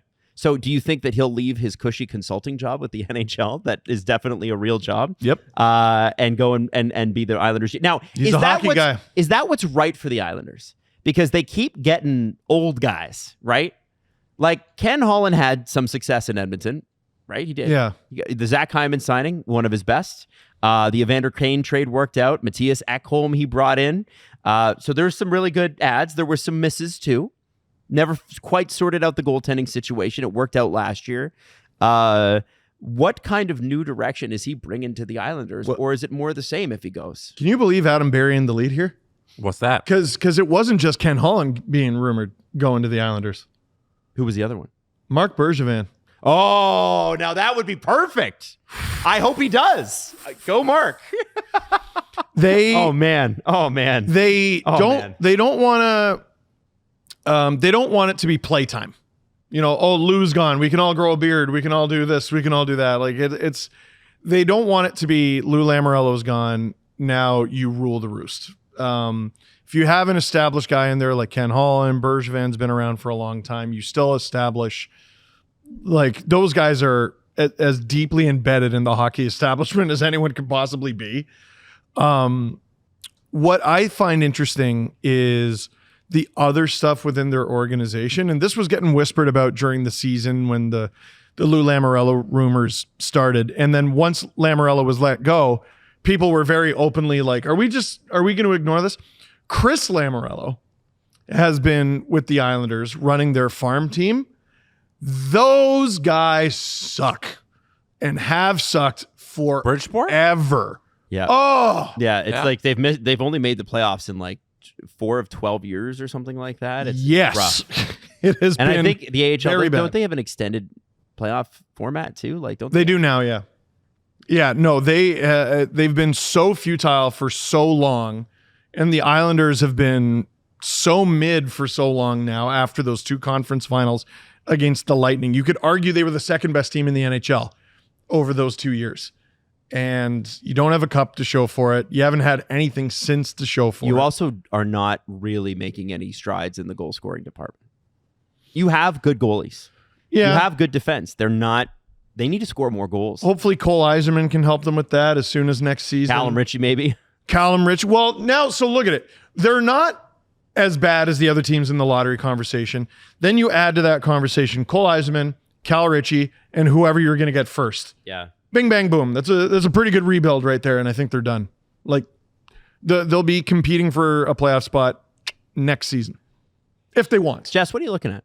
What are you looking I at? was just trying to find, like, since when Chris Lamoriello was the GM of the Bridgeport Islanders. I was just looking that up. Been a bit. Their minor league affiliate's been very, very, very bad for a long time. 2017, he's been there. And how have they done? Not great. They got 1 series victory in his tenure. Woo!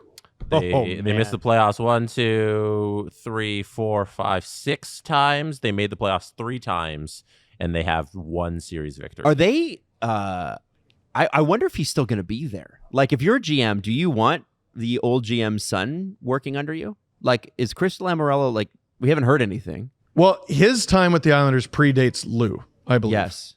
Oh, okay. Because Dubas didn't take over till 2018. But holy moly, that's real bad. Yeah, they got swept, didn't qualify, losing 5.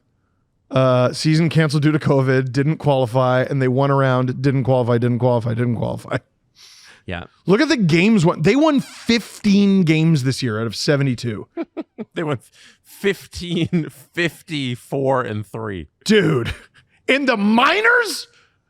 The AHL isn't even like designed for that. You know what I mean? Yeah. Like, and it's like, what, did the Islanders bleed their minor league affiliate dry with call-ups? Not really. Holy Toledo, that's bad, man. Rough. Yeah, it's pretty rough. Okay, so with all that, we've got 2 games tonight. We've got another series starting tomorrow. We get the Leafs tomorrow as well. Anything else that you guys wanted to hit before we do the press conference? I think your hair looks great. Oh, thank you. Yours too. Did you Thanks. get a haircut? I did. It's nice. No, it looks good. Oh, yeah? No, I liked it. Yeah, you and Jesse don't got anything to say about Well, it, actually, we were worried about the beard trimming. Me too. I've never It looks got good. it trimmed before, and he started, Uh-huh.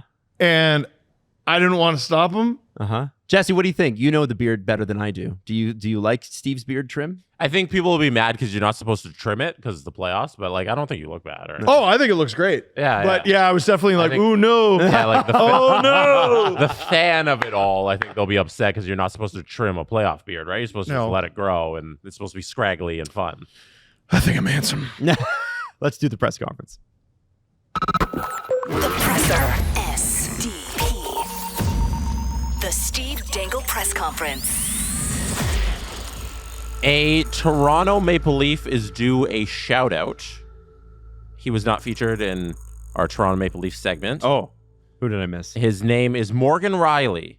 Morgan Riley leads every Leaf defenseman in the history of the franchise in playoff goals. Is that good? 14. He set the record last night with 14 goals in the playoffs, his 14th on a great shot. And Morgan Riley has more goals than you think in the playoffs. This is from Jonas Siegel in The Athletic. The only NHL defenders to score more goals in the postseason since Riley made his NHL playoff debut in 2017. Cale Makar, Victor Hedman, Cup. Evan Bouchard, Shea Theodore, and Mikko Heiskanen. That is the end of the list. Wow. Morgan Riley is next up. And he's been to the second round twice now. Yes. Holy crap. That's That's great. really unreal. Playoff performer, Morgan Riley. That's 64 games, which is it's a lot. Especially with the Leafs. Like, straight up. Like, next that's year, impressive. next year, Leaf Nation, can we chill with him? I think now that he's done it again, it's like, okay, like there's no, and he's now, I mean, there have been a lot of games this season where it's like, Mo, he now has you need a partner more than though, that. but he has a partner now. He does have a partner, and a partner like a long-term partner. Yeah. Long-term just decor. Really good, but like it's a really tough sell with Leaf fans. Yeah, but this guy who's been here forever is great in the playoffs. How great? They keep losing. What are you talking about? But I think now we maybe give him that leeway a little bit. Okay. I'm ready. Yeah. I'm ready. They're dangerously approaching like having more goals as a decor these playoffs than in the season. It's absurd. It's one of the craziest things about this current run. Jesse? And Adam, you were captain bandwagon of the Morgan Riley's done as a Leaf. He was bad. He wasn't good. He was bad. But I did say, Yes. and I have mentioned several times that as soon as Carlo got here, then the eye test didn't follow quickly, but the numbers immediately jumped. Yes. And I was like, hey, it's looking better. It's looking better. But if you're going to tell me, if anybody tries to tell me, oh, well, I knew in game 60, right, with the body of work he'd had to that point that he would be great. I'm sorry, that's revisionist. You were No, only didn't. talking about what you had seen. Yeah. And the numbers showed that too, Yeah, right? I yeah. didn't come out of nowhere. I want to give a shout out because we sort of missed it. The key to game 2, by the way, are there any Leafs with a birthday? Because yeah. William Nylander was huge in game 6 on his birthday. Mitch Marner assisted on the game-winning goal on his birthday, and he's a new dad. Congrats to Mitch. Yeah. Miles Marner. That is correct. It's a great name. He called his wife Eminem. a beast. Not the term I would for have giving used. birth, and he couldn't turn off the hockey speak when talking about becoming a dad. And Babe, everything. you're a beast. You know, She just gave it was- 110%. She was in there. She was a beast. It was great. Getting pucks in deep. She was really digging in the corners. Yeah. It was fun to hear him talk about it. Real push there at the end. Ew. Yeah. Yeah, I've been there. Yeah, I've been there, but good for him. It's cool. Day before your birthday, your son's born. Next day's your birthday is a hockey game, and you score. Your team wins. Pretty cool. Really, really cool for him. Happy for him, man. Yeah. We had a question here from Andreas who said, Canucks Twitter being hacked. Is that just the icing on the cake for the Canucks circus of a season? Can you explain what happened on Canucks, their Twitter account? So right before we went to air last night, the Canucks Twitter account started tweeting pictures of or videos of Elon Musk talking, and I think it was AI, and he was talking about some sort of big crypto giveaway, and then it was like an Elon Musk coin or something like that. And Canucks PR, which has a separate Twitter account, said, hey, we've been hacked. And everybody's like, are you sure though? Because remember, this is the same account that said, hey, Ovechkin's going after the big goal chase. Here, buy some Ovechkin gear on the Canucks website, which was super weird, right? Remember they tweeted that? Never good when you have a promotion and it's like, were you hacked? Yeah, are you promoting another team? Yeah. What's happening here? Anyway, so that's what happened. And yes, I think that the answer to that is absolutely. It's been a circus. Jim Rutherford has given 2 of the most quotable press conferences of the entire season in the last 8 days. Mm-hmm. It's amazing. It's amazing. Real mess, absolute mess. And my question now turns to, okay, so you're going to let Besser walk because you can't agree to a deal with him. What is the plan this offseason? And they've got, and with, to quote Rutherford, we got, when it comes to Quinn Hughes, well, we got him for 2 more years or a season and a half if he won't sign. Those are wild. Isn't that things nuts? to say. Like, I almost wonder if that's him just trying to absorb everything onto himself. Yep. Boy, is he being aggressive about it. I don't know, man. I don't know, Jim. Maybe take a step back. Yeah, just relax, man. Yeah. I don't know, Jim. What else we got, Jess? I'm happy there's no more 8:00 starts for the Leaf series as of right now. They have a 7:30 Sunday start this upcoming Sunday. Do you find it odd that they have no Saturday game scheduled? Yeah, but They have a Friday, Sunday, right? yeah, that's I think probably an American broadcast thing, because Saturday, I don't know, isn't as important a hockey night for them, I guess, or it's something about the NBA playoffs. It's usually they move heaven and earth. Like there have been series in recent memory where the Leafs have gotten like weird 2-day breaks and stuff like that, just so they can finagle the schedule to have them play. Wasn't the Bruins series, they got 3 Saturday games somehow? I don't remember. I'm almost positive it was 3 Saturday games. And to see none in this one was surprising, but it's, for me personally, as someone working it, like I never know what day of the week it is at this time of year, so I don't care. I was questioning it when I initially saw it because it made so much sense to have that 2-day gap when it's travel day. You're going to Florida, and then the next game falls on a Saturday. Yeah, and I was like, it feels like the scheduling's really simple here, and they didn't go with that. Well, I think it's just odd. I love that they announced the first 2 games too, and they're like TBD on everything else. Well, that was odd. But also like selfishly for me, I'm like, oh no, I get to actually take my mom out for Mother's Day. Oh no, I got a Saturday to myself twice in a row. Yeah. Oh no, like I haven't had this since August. It's a luxury. It's nice. Jesse, does it bother you? Not being there Saturday? Like Steve said, like when we're working this, it doesn't really matter. No. I think from a scheduling standpoint, it's very odd. If I can remember, in previous past years, like when you have a Leafs game during a week or on a Sunday or something, and it leads into the week, if they lose, the mood at work, the mood around the city the next morning. I mean, nobody goes to work the same way that they used to, especially on Mondays. But it is sort of a it's sort of a thing like where if you have the game Saturday and it's a loss, you got a day to recover. Yeah. If the Leafs lose right before that 2-day gap, there's going to be a lot of Red Dead Redemption in my house. But they're up 1-0. Stay off Twitter. Undefeated in the second round. Yeah. I think for our next press conference question, it might be fun if the audience that's here at Sports Check at Maple Leaf Square in downtown Toronto has a question. Anybody have a question? Any of you people have a question? You can raise your hand. Oh, do we have anything from the audience? Wow. Nobody? Not a single one. Oh, in the back? We got one. Would I like to feed Blue a victory puppy treat? So can you bring Blue up here? Yeah, bring him. Yeah, you can bring. Do you want to be on camera? You can. Blue is a dog. Is that a wiener dog? Throw Blue on the desk. I think that'd be hilarious. Will Blue poo on the desk or pee on the desk? And then I can hit the button anytime you want, Adam. Yeah, okay. Here, bring Blue up. Come on, bring Blue up here. This is awesome. We got a dog here. Hey, Blue. Horrible. Hello. Hey. Hey, buddy. Hey, how you doing? Oh, look out, look out, look out. Don't fall off, Blue. Don't fall off the desk. Hey. Okay. Okay. This is awesome. I mean, it's probably not the greatest to listen to. There is a wiener dog on the desk. Yeah. And we are going to, Jesse, hit the music. Blue can't hear it. Oh, let me feed the playing the music for you. Well, Blue dropped the ball for a treat. Blue, hey, I'm a number. Oh, yeah. Food first. Food first. I love my job. Sport Check at Maple Leaf Square. Yeah. The Steve Dangle Podcast. Follow the guys on Twitter at Steve_Dangle, at Adam WYLDE, and at Jesse Blake. Connection complete.